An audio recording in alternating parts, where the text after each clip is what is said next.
Sunday. We all know the third Sunday of Advent is known as Gaudete Sunday, the Joyous Sunday. And the whole topic, the whole theme for our discussion today, I would put it like one statement like learn to see again. Learn to see again and overcome the spiritual blindness. Seeing is, just as we all know, one of the most basic and important activities to the eyes for human existence. But seeing isn't just taking images with our eyes, because even camera can do that. But real seeing means what? Real seeing means noticing, recognizing, and understanding. It also means letting something touch you, letting something disturb you, inspire you, or move you into action. And nowadays we all know, we look at life, but very few of us truly see it. That is to say, seeing becomes real only when our heart is awake. When we perceive truth, when our heart is awake, like recognizing the grace, noticing injustice, and sensing God's presence in places we would have ignored. Now, my dear friends, our lives are controlled more by screens these days.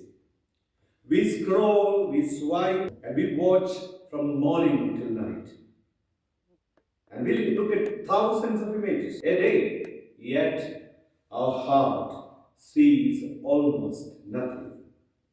And we are all flooded with visuals, but we lack proper sight, proper vision. And there is a difference between a sight and a vision. And what is the difference?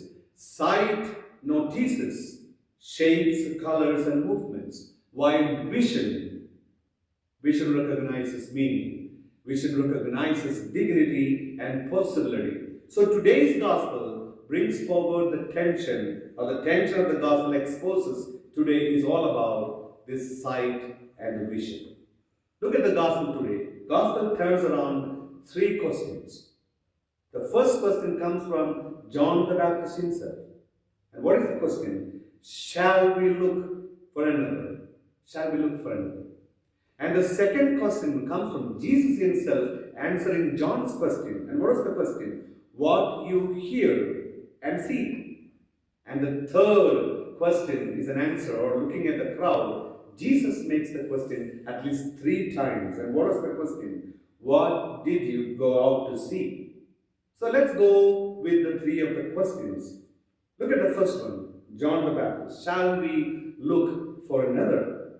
Even John the Baptist, being the prophet, being the precursor, even he had struggled to recognize Jesus, who moved with gentleness and mercy, whereas John expected force and fire. We want God to follow our script. We want God to intervene in dramatic ways to fix things quickly. We keep looking for God in the extraordinary and miss Him in the ordinary. So, my dear friends, when Jesus doesn't match our expectations, we also end up asking, shall we look for another? So my first message today is, in this Advent season, Advent invites all of us to adjust our vision. I repeat, to adjust our vision so that we can recognize God in the unexpected places where He is already present.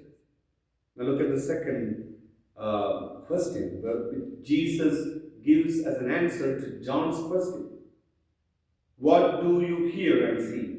That is to say, Jesus invites John's disciples to look at the evidence right in front of them. Like what? Like blind see, lame walk, the poor are lifted up. Which means Jesus directly asks all of us to observe reality instead of clinging on only to expectation and frustrations in life. So my message, the second message is, We can become spiritually blind, not because our eyes are damaged, but because our vision is narrowed down many a times by comforts, some of the times by selfishness or fear. So now finally, coming to the third question, which Jesus puts forward towards the crowd, which repeats 3 times, what did you go out to see? A reed shaken by the wind? A man dressed in luxury? He repeats 3 times. This last question exposes something in us. That is to say, we look, but our vision is filtered. How it is being filtered? Sometimes by our desires, sometimes by our fears, and some other times by some prejudices. So we see the outward, we see the external, we never go deep. We look at people and judge too quickly.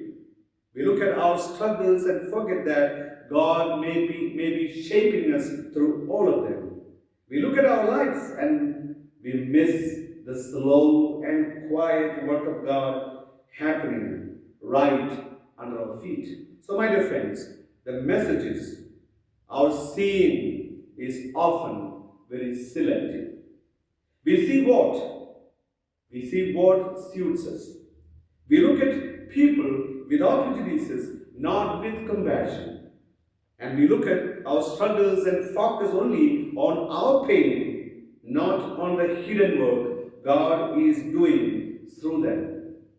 We look at the world full of injustice and prefer not to notice. You know why? Because by seeing it clearly demands our response. So, my dear friends, I would like to conclude. Advent is an invitation. Advent is an invitation to clean the eyes of our heart and prepare for His coming. We don't need any more screens or more images. We need clearer sight. I would call it, we need a vision. The gospel asks us to look again. The gospel asks us to look deeper and to look with faith. And when we do so, we begin to see the signs of God's presence that were there all along already. And you may discover that Christ has already been standing in front of you, waiting to be recognized. So, my dear friends, may this Death Assembly fill us with joy that no suffering can silence. A joy born from Christ's action in our lives. A joy that strengthens. A joy that heals and renews. A joy that prepares our hearts for His coming. God bless you all.